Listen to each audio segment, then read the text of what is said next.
انتہائی محترم بزرگوں، بھائیوں، دوستوں، انتہائی محترم خواتین، محرم الحرام کا مہینہ ہے، اور یہ مہینہ اپنے اندر بڑی حرمت اور احترام رکھتا ہے، اور پھر اس میں پہ در پہ کچھ شہادتیں ہوئیں، تو ان شہادتوں کی وجہ سے اس مہینے کا، اس کی اہمیت اسلامی تاریخ میں اور زیادہ ہوئی۔ ویسے تو اللہ تعالیٰ نے جب اس زمین کو بنایا اور پورے اس نظام شمسی کو تخلیق کیا، تو اس زمین کے لیے 12 مہینے مقرر کیے۔ خود قرآن میں اللہ تعالیٰ فرماتا ہے، اور ان میں 4 مہینے احترام والے، 4 حرم، اور ان احترام والے مہینوں میں ایک محرم ہے۔ نبی کریم صلی اللہ علیہ وسلم جب مدینہ طیبہ تشریف لائے تو آپ نے دیکھا یہود 10 محرم کا روزہ رکھتے ہیں، تو آپ نے ان سے پوچھا کہ اس دن تمہارا روزہ رکھنے کی کوئی خاص وجہ؟ انہوں نے کہا یہ وہ دن ہے کہ جس دن اللہ تعالیٰ نے حضرت موسیٰ علیہ السلام کو فرعون سے نجات دلائی، لہذا اسے ہم یوم آزادی کے طور پر، یوم حریت کے طور پر یاد رکھتے ہیں، اور اس دن روزہ رکھتے ہیں، شکر ادا کرتے ہیں اللہ تعالیٰ۔ آپ صلی اللہ علیہ وسلم نے فرمایا کہ حضرت موسیٰ علیہ السلام پر ہمارا تم سے زیادہ حق ہے، لہذا آپ صلی اللہ علیہ وسلم نے صحابہ کرام کو 10ویں محرم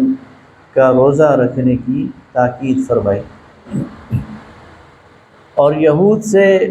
اپنے آپ کو ممیز اور الگ کرنے کے لیے آپ نے فرمایا کہ اس کے ساتھ یا 9ویں محرم کا روزہ رکھ لو اور یا 11ویں کا، تاکہ ان سے ایک الگ تشخص تمہارا قائم رہے۔ جب رمضان کے روزے فرض ہو گئے تو پھر اس کی حیثیت ایک نفلی روزے کی تھی، کوئی رکھے تو ٹھیک ہے، نہ رکھے تب بھی کوئی مسئلہ نہیں، لیکن اس کی فضیلت اپنی جگہ پر موجود۔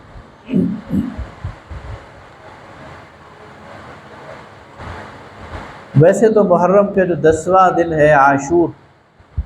تو چند روایات ایسی بھی ہیں، اگرچہ اس پر، اس کی استنادی حیثیت پر محدثین بات کرتے ہیں، لیکن کثرت سے ہیں کہ آپ صلی اللہ علیہ وسلم نے فرمایا کہ جس نے 10 محرم کو اپنے گھر کے دسترخوان کو وسیع کیا اور اپنے گھر والوں کو اچھا کھانا کھلایا، تو سارا سال اللہ تعالیٰ ان کے دسترخوان کو وسیع کرے۔ اور اس سے حضرت جابر رضی اللہ تعالیٰ عنہ فرماتے ہیں کہ ہم نے اس کا تجربہ کیا اور اسے صحیح پایا۔ محرم اسلامی سال کا پہلا مہینہ ہے، اور اسلامی سال کا یہ جو میقات ہے اور کیلنڈر ہے، یہ حضرت عمر رضی اللہ تعالیٰ عنہ کی ایجاد ہے۔ آپ جب خلیفہ تھے تو آپ کے سامنے بیت المال کے کاغذات پیش ہوتے تھے حسابات کے، تو آپ کے سامنے کاغذ پیش ہوا جس پہ لکھا تھا شعبان، تو آپ نے کہا کون سا شعبان، اس سال کا شعبان یا پچھلا شعبان؟ اس سے پتہ چلنا چاہیے نا کس سال کا شعبان۔ پھر آپ نے اس پر مجلس شورا منعقد کی، صحابہ سے مشورہ کیا کہ ہمیں سال گننے چاہیے، سالوں کا حساب رکھنا چاہیے۔ تو حضرت عثمان رضی اللہ تعالیٰ عنہ نے مشورہ دیا کہ جس سال نبی کریم صلی اللہ علیہ وسلم نے ہجرت فرمائی ہے اس سے ابتدا کی جائے۔ اس طرح سن ہجری کی ابتدا ہوگی، اور پہلا سال وہ قرار پایا جس سال نبی صلی اللہ علیہ وسلم نے مکہ سے مدینہ ہجرت کی۔ اور حضرت علی رضی اللہ تعالیٰ عنہ نے مشورہ دیا کہ محرم کو سال کا پہلا مہینہ قرار دیا جائے، لہذا محرم کو سال کا پہلا مہینہ قرار دیا۔ ہجرت ربیع الاول میں ہوئی تھی، لہذا سن ہجری کی ابتدا ربیع الاول سے 2 مہینے پہلے یعنی محرم میں ہو گئی۔ تو یعنی یکم محرم سن یکم ہجری نبی صلی اللہ علیہ وسلم مکہ میں تھے، لیکن چونکہ ہجرت سے اس کو جوڑا گیا تو اس پہ سر ایڈجسٹ کیا گیا، اور آج یہ 1446 ہجری ہے، یعنی نبی کریم صلی اللہ علیہ وسلم کی ہجرت کو 1446 سال یہ مکمل ہو۔ یکم محرم کو حضرت عمر رضی اللہ تعالیٰ عنہ شہید ہوئے ہیں۔ آپ پر حملہ 26 ذی الحج کو ہوا تھا، اور اس کے بعد چند دن آپ زخمی حالت میں زندہ رہے، لیکن یکم محرم کو آپ کی شہادت ہوئی ہے اور آپ کی تدفین ہوئی، اور 10 محرم کو سیدنا امام حسین رضی اللہ تعالی عنہ کی شہادت ہوئی۔ لہذا محرم کی اپنی حرمت وہ اپنی جگہ، لیکن ان شہادتوں نے اسے مزید اسلامی تاریخ کے لیے ایک اہم مہینہ بنا دیا۔ حضرت عمر رضی اللہ تعالیٰ عنہ پر ان کے سوانح حیات اور ان کا جو خلافت ہے اس پر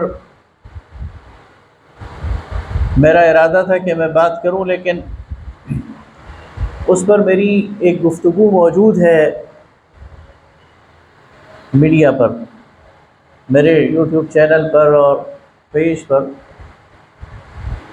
تو وہ کافی ہے، اس کو اگر دیکھا جائے اس کے لنک ہدایت اللہ صاحب کے پاس بھی ہیں اور باقی لوگوں کے پاس بھی،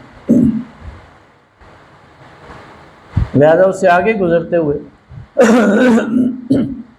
آج کی ہم جو ہماری گفتگو ہے وہ حضرت امام حسین علی مقام کی جو قربانی ہے اس تک مرکوز رکھیں گے۔ امام حسین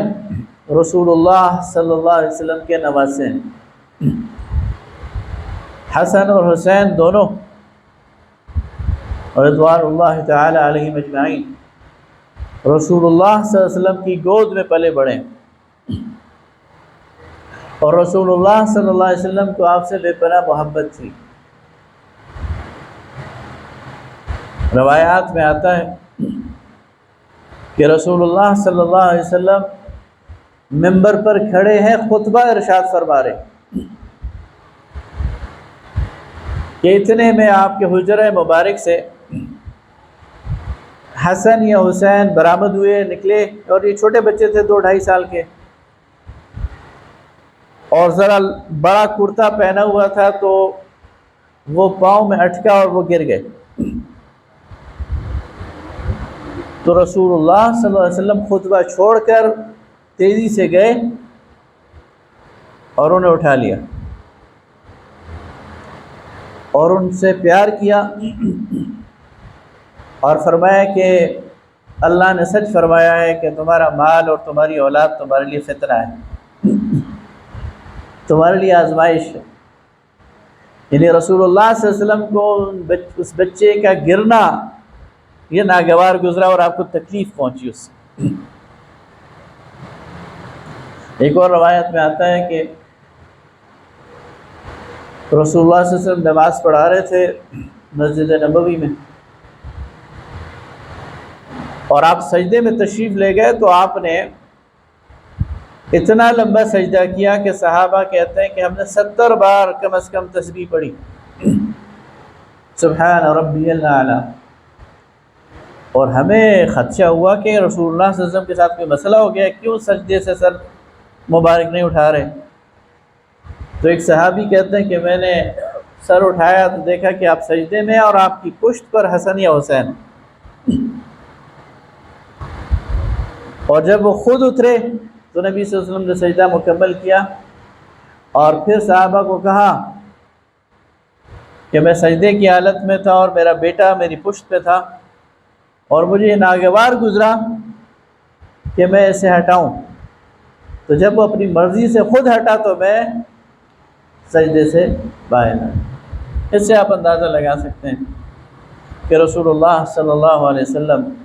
کس قدر ان سے محبت فرماتے ہیں۔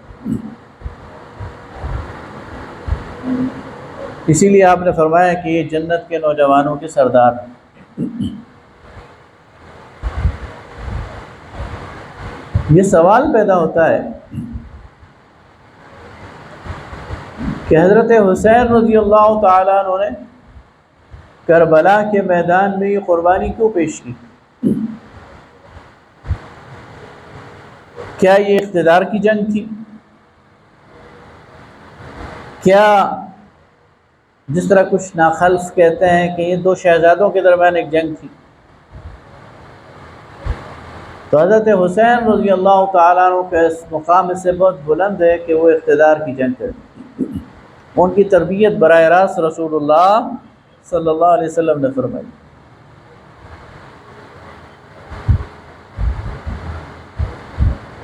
تو پھر انہوں نے یہ اقدام کیوں کیا؟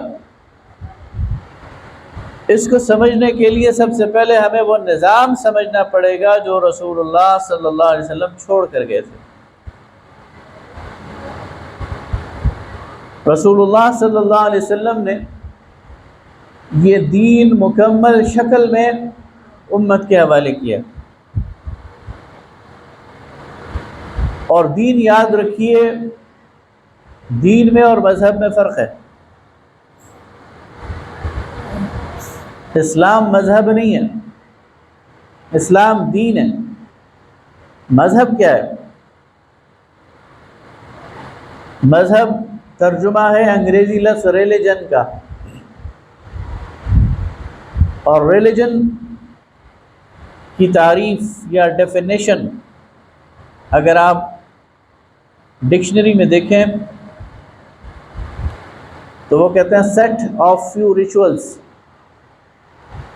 چند رسوم و رواج کا مجموعہ مذہب کہلاتا ہے۔ اس لحاظ سے عیسائیت مذہب ہے، اس میں چند عقائد ہیں، چند رسوم ہیں، چند رواج ہیں۔ اس لحاظ سے یہودیت مذہب ہے، اس لحاظ سے ہندو مت مذہب ہے، اس لحاظ سے سکھ مت مذہب ہے، اس لحاظ سے بدھ مت مذہب ہے، اس لحاظ سے مجوسیت مذہب ہے، کہ یہ سب چند رسوم کے، چند رواجوں کے اور عبادت کی چند شکلوں کے مجموعے ہیں۔ لیکن اسلام مذہب نہیں ہے، اسلام دین ہے، اور دین کا مطلب ہوتا ہے کوڈ آف لائف، نظام زندگی، ساری زندگی گزارنے کا طریقہ۔ زندگی کے ہر شعبے میں اللہ ہمیں رہنمائی دیتا ہے۔ زندگی کا کوئی شعبہ ایسا نہیں جو اللہ اور اس کے رسول کی طرف سے رہنمائی سے خالی ہو۔ لہذا جب ہم کہتے ہیں اسلام ہمارا دین ہے تو پھر ہماری معیشت اسلام کے تابع ہے، ہماری حکومت سیاست اسلام کے تابع ہے، ہمارے ساری زندگی کے نظام اور رسم اور رواج اور عبادتیں وہ اسلام کے تابع ہیں۔ تو زندگی گزارنے کا اور سوشل لائف کا ایک اہم آسپیکٹ وہ سیاست ہے، وہ حکومت کاری ہے، جسے شرعی ٹرم میں خلافت کہتے ہیں۔ نبی کریم صلی اللہ علیہ وسلم نے فرمایا علیکم بسنتی بسنت الخلفاء الراشدین، تم پر لازم ہے کہ میری سنت کا اتباع کرو، میرے طریقے پہ چلو اور میرے خلفاء راشدین کے طریقے پہ چلو۔ نبی کریم صلی اللہ علیہ وسلم کے بعد خلافت کا نظام آیا، اور یہ خلافت کا نظام اسلام کی عین روح کے مطابق ہے۔ نبی کریم صلی اللہ علیہ وسلم کی وفات ہوئی تو صحابہ کرام رضوان اللہ تعالی علیہم اجمعین نے فوراً اس کا احساس کر لیا کہ مسلمان بغیر سربراہ کے نہیں رہ سکتے، لہذا انہوں نے آپس میں مشورہ کیا، اور اس مشورے میں کچھ ہاٹ ڈسکشن بھی ہوئی، لیکن بالآخر ایک ہی مجلس میں وہ اس نتیجے پہ پہنچے کہ ہم میں سب سے بہتر اس وقت رسول اللہ کے بعد اگر کوئی ہیں وہ جناب ابو بکر صدیق رضی اللہ تعالی عنہ ہیں، اور ان کے ہاتھ پہ سب نے بیعت کر لی، چاہے وہ مہاجرین تھے یا انصار تھے، اور انہیں خلیفۃ رسول اللہ قرار دیا، رسول اللہ کا جانشین۔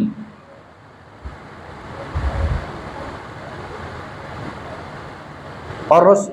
حضرت ابو بکر صدیق رضی اللہ تعالیٰ عنہ نے جب یہ ذمہ داری سنبھالی تو ان کا دور اگرچہ بہت مختصر ہے، 2.5 سال کا ہے، لیکن انہوں نے حق ادا کر دیا رسول اللہ صلی اللہ علیہ وسلم کی جانشینی کا۔ اگر وہ 2.5 سالہ دور نہ ہوتا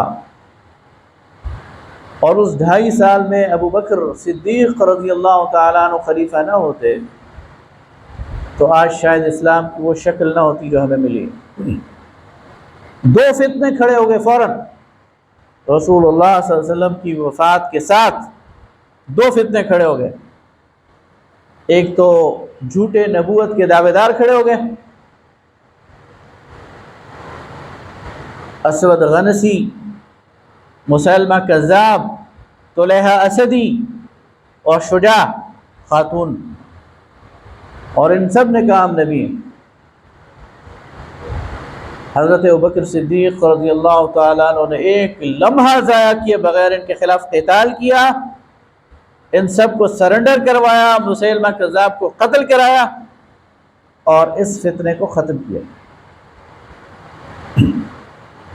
اور اسٹیبلش کیا عملاً رسول اللہ صلی اللہ علیہ وسلم کی ختم نبوت۔ اچھا یہ آسان کام نہیں تھا، آج تو ہم کہتے ہیں نا اس کے لیے جس ڈٹرمنیشن کی ضرورت تھی، جس عزم کی ضرورت تھی، یہ جو غزوہ یمامہ ہے، جنگ یمامہ کے میدان میں مسلمہ کذاب کو قتل کیا گیا، یہ بڑی سخت جنگ ہے، اس میں 1200 صحابہ کرام شہید ہوئے۔ رسول اللہ صلی اللہ علیہ وسلم کی 10 سالہ دور جہاد میں اتنے صحابہ شہید نہیں ہوئے جتنے ایک جنگ یمامہ میں شہید ہوئے ہیں ختم نبوت کے لیے۔ اور وہاں کیا ہوا؟ وہاں صحابہ نے حضرت ابوبکر صدیق کو لکھا کہ ہم عجیب صورتحال ہے، مسلمہ کذاب بظاہر مسلمان ہے، اس کے کیمپ میں اذان ہوتی ہے، وہ 5 وقت نماز پڑھاتا ہے، اور جب ہمارے سے مقابلہ کرتا ہے تو اللہ اکبر کے نعرے لگاتا ہے، اب ہم کیا کریں؟ تو حضرت ابوبکر صدیق نے کہا کہ تم رسالت کا نعرہ لگایا کرو، یا محمدہ و محمدہ، اور اپنے آپ کو ڈفرینشیٹ کرو، اور ان کے نعرے تکبیر سے تم نے دھوکہ نہیں کھانا، جھوٹ بول رہے ہیں، وہ نعرہ تکبیر لگاتے رہے، نماز پڑھتے رہے، اذان دیتے رہے، چونکہ ختم نبوت کے منکرین قتل کرو۔ بڑا ڈیسیجن تھا، حالانکہ اسلام ابھی بالکل نیا نیا تھا، اس وقت کمپرومائز ہو جاتا تو آج تو سارا کچھ ختم ہو جاتا۔ اسی طرح دوسرا فتنہ تھا منکرین زکوٰۃ کا، لوگوں نے کہا ہم نماز پڑھیں گے، ہم حج کریں گے، ہم روزے رکھیں گے، لیکن زکوٰۃ نہیں دیں گے۔ آپ نے فرمایا جس نے رسول اللہ کی زندگی میں اونٹ کی رسی بھی زکوٰۃ میں دی ہے، آج میں اسے لوں گا، اور نہیں دے گا اس کے خلاف قتال کروں گا۔ لیکن الحمدللہ 1.5-2 سال میں یہ سارے فتنے ختم ہو گئے، مسلمان یکسو ہو گئے، ایک دفعہ پھر ایک جھنڈے کے نیچے جمع ہو گئے، اور پھر آپ کے وصال کا وقت آیا تو آپ نے صحابہ کرام سے مشورہ کیا، جو کبار صحابہ تھے، اور اپنی طرف سے تجویز دی کہ میں عمر رضی اللہ تعالیٰ عنہ کو اپنے بعد جانشین بناتا ہوں۔ کچھ لوگوں نے کہا کہ حضرت عمر ذرا سخت مزاج ہیں، آپ تو بہت نرم مزاج تھے۔ تو حضرت ابوبکر صدیق نے کہا کہ وہ اس لیے سخت تھے کہ میں نرم تھا، اب جب خود ان پر ذمہ داری آئے گی تو ٹھیک ہو جائیں گے۔ تو کبار صحابہ کے مشورے کے بعد آپ نے وصیت لکھوائی، حضرت عثمان ابن عفان رضی اللہ تعالیٰ عنہ نے وہ وصیت لکھی کہ میرے بعد حضرت عمر وہ میرے جانشین، اور پھر اس تمام صحابہ نے حضرت ابوبکر کے اس فیصلے کو تصدیق اس لحاظ سے کی کہ بیعت کر لی حضرت عمر کی، اور پھر حضرت عمر رضی اللہ تعالیٰ عنہ 10 سال تک خلیفہ رہے، اور آپ نے پھر اسلامی ریاست کو 22 لاکھ مربع میل تک پہنچایا۔ اور یہ جس طرح میں نے میقات کی بات کی، کیلنڈر کی، اور جس طرح اسلامی فوجوں کو منظم کیا، اور جس طرح بیت المال کو منظم کیا، جس طرح پولیس کا محکمہ قائم کیا، تعلیم کا محکمہ قائم کیا، خدمات سروسز فراہم کی، پوری اس کی تفصیل ہے جو میں عرض کر چکا ہوں کہ وہ موجود ہے۔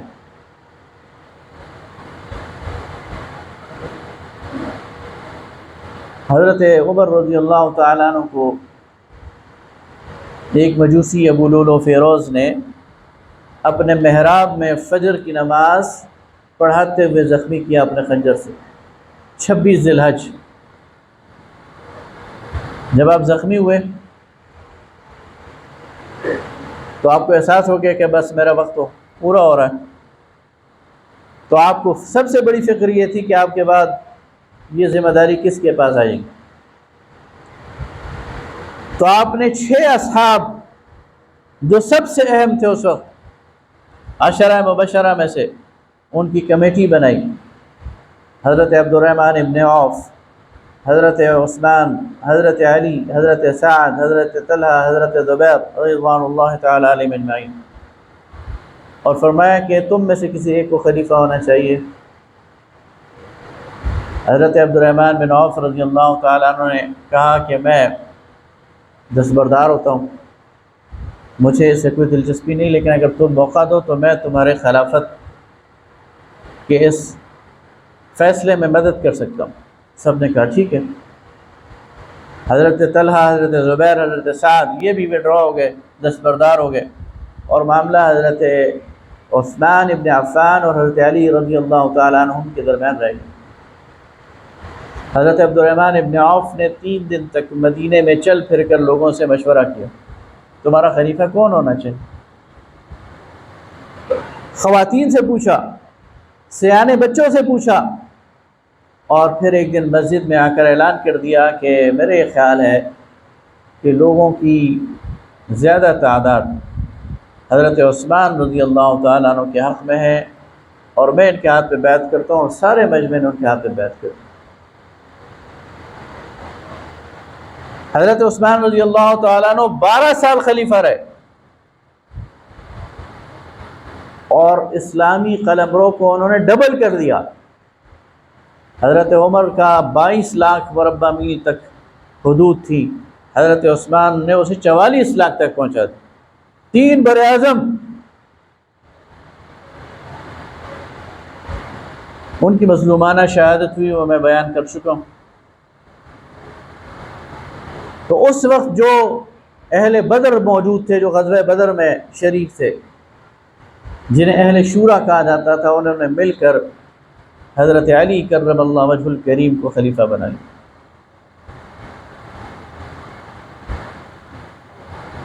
اس کے بعد جو ہوا وہ سارا